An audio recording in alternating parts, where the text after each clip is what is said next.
badhsaabka gobolka saraar aynaba Axmed Maxamed Xaashi ayaa maanta si rasmi ah xilkii ugu kala wareejiyay maayirka hore degmada wadaamagoo iyo maayirka cusub ee loo soo magacaabay degmadaasi waxaana munaasabadii xil wareejintaasi ka hadlay uqaal xildhibaano iyo maamulka gobolka saraar waxayna dhamaantoodba si isku mid ah u soo dhaweeyeen maayirka cusub ee loo soo magacaabay degmada wadaamagoo Cabdirashiid Axmed Iidle Baradho iyadoo sidoo kalena sagootiyay maayirkii hore ee degmadaasi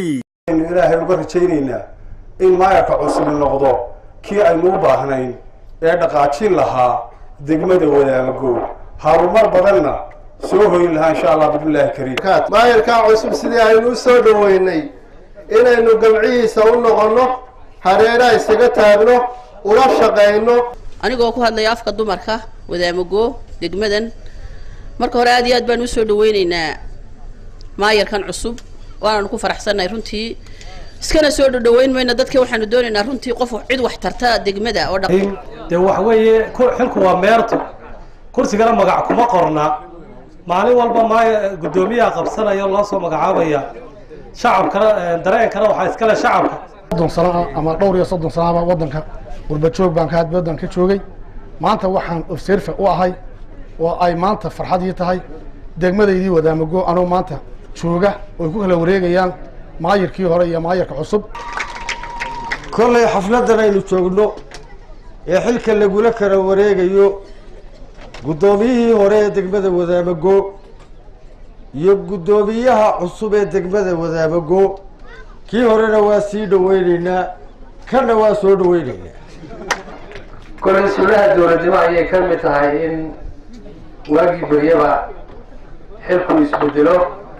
oo kolba ciddii dardar gelinaysa loo igmado ee la yidhaahdo way haran kartaa maayirka cusub marka hore xilka waan kusoo dhaweynayaa waxaan ku leeyahay maayir kusoo dhawow xilka lagu soo igmaday aniga oo kugu kalsoon oo aad tahay nin dhalinyara oo da-yar oo firfircooni badani ka muuqato ilaa maalintii lagu soo dhaweeyey ilaa maantana adigoo shaqaba bilaabin degmadii isbedel ka muuqdo ee dadweynaha iyo danta guud ahna meel baynu uga soo horjeeday ilaa maayirka cusub ilaa inaga waynu wada ilaashan imakana waynoo liiskarasan yihiin oo gudoomiyaha cusub baynu ku wareejin liiska ayaan kugu wareejinaya haddii la haydhaa wixii dan guud ay wixii muxuu ahaa agaba wixii kale aad usoo kordhisana waa kaa maalinta markaynu muddo joogno dee meeshaasoo buuxdana arka insha Allah wabillahi tawfiiq aad baan idin salaamaya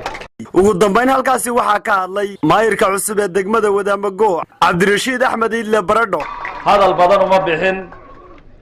mar labaad iyo mar saddexaad waxaan idinka mahad celinayaa sida aad u soo buux dhaafiseen labadii munaasabadood ee maalintii hore iyo maantaba aad iyo aad baad mudan tihiin deegaanka wadaamagoo iyo mudanka iyo ningarboodkooda waxaan idin iftiiminayaa aan idin ballan qaadi doonaa insha Allah wax idinkana idinka iman doona aanaan mas'uulin igu noqdo oo la dhaho hoggaan adag وعلي آدن درد علي تاني وركة تلفزيون كون كيبل دقمة ودا مقو